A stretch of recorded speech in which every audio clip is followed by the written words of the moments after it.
नमस्कार बच्चों, कैसे आप सभी। आशा है कि अच्छे होंगे।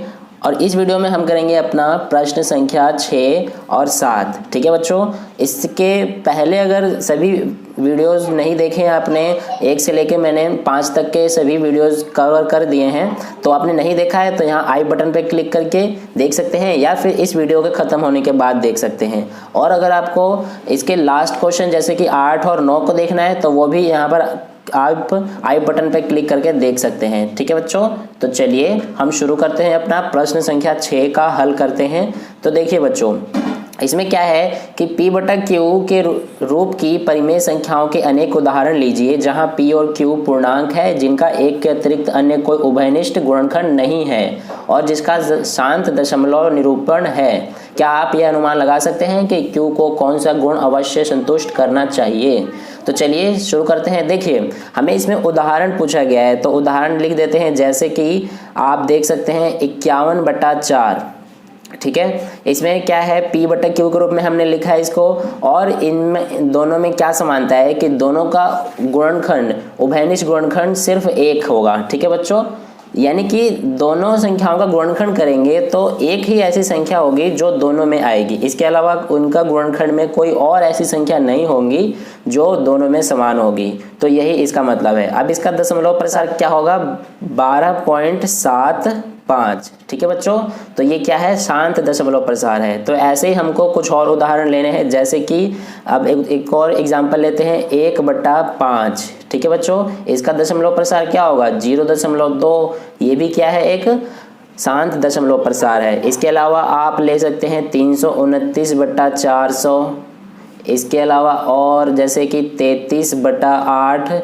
ये मैंने प्रश्न संख्या 1 का क्वेश्चन में से लिए हैं। ठीक है बच्चों, तो ये सभी क्या हैं, सभी उदाहरण क्या हैं, हमारे P बटा Q के रूप में हैं और इनमें जो उभयनिष्ठ गुणनखंड है वो सिर्फ 1 है और इनका दशमलव प्रसार भी शांत है। इसका दशमलव प्रसार लिख देते हैं हम 0.8225 और इसका हो जाएगा 4.125। ठीक है बच्चों, तो ये हो जाएंगे इन सभी के।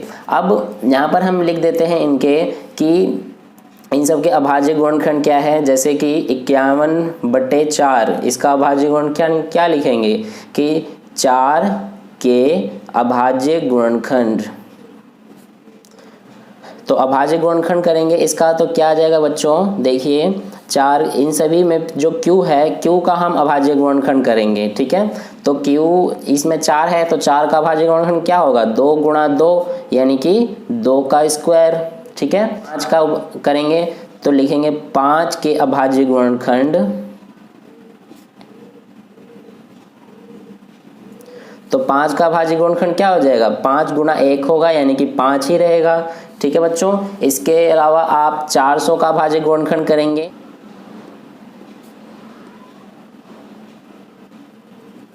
तो 400 का अभाज्य गुणनखंड क्या हो जाएगा बच्चों, 2 की पावर 4 गुणा 5 की पावर 2। ये कैसे आएगा, ये देखिए 400 का अभाज्य गुणनखंड करेंगे तो कितना के बार में चला जाएगा, 200, फिर 100, फिर 50, फिर 25 और इस तरह से 5 और ये 5। तो 2 कितनी बार है, 4 बार। तो इसलिए हमने यहाँ पर 2 की पावर 4 लिखा है और 5 कितनी बार है, 2 बार। तो इसलिए हमने यहाँ पर 5 की पावर 2 लिखा है। ठीक है बच्चों, इसी तरह से 8 का करेंगे तो लिखेंगे यहाँ पर 8 का अभाज्य गुणनखंड।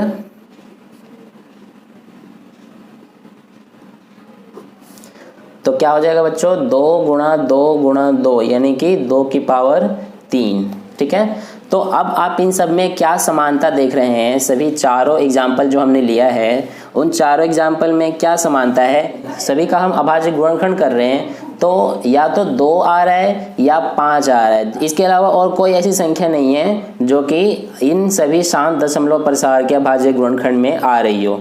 तो इसलिए हम इसमें कह सकते हैं कि इन सभी संख्याओं का जो Q है, Q का अभाज्य गुणनखंड में केवल 2 या 5 या फिर दोनों ही आती हैं। इसके अलावा कोई और अभाज्य संख्या इनके अभाज्य गुणनखंड में नहीं आएगी।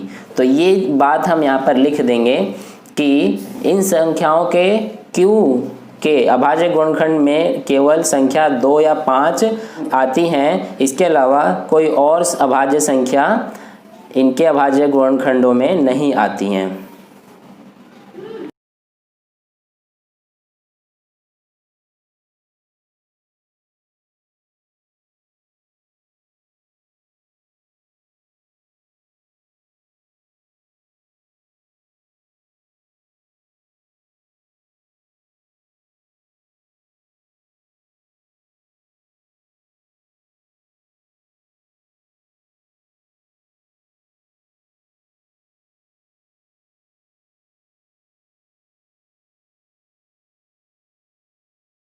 तो ये हो गया हमारा प्रश्न संख्या 6 का हल। अब करते हैं हम अपना प्रश्न संख्या 7। तो देखो बच्चों, प्रश्न संख्या 7 में क्या कहा गया है कि ऐसी 3 संख्याएं लिखिए जिनके दशमलव प्रसार अनवसानी अनावर्ती हो। तो बहुत आसान क्वेश्चन है, इसमें हमें अनवसानी अनावर्ती लिखनी है, यानी कि ऐसी दशमलव प्रसार जो कि शांत ना हो और एक जैसी संख्या रिपीट भी ना हो। तो वैसी कौन कौन सी संख्या हो जाएंगी, जैसे कि आप ले सकते हैं एग्जाम्पल 0.03, 003, 0003, 00003 और इस तरह से अनंत तक।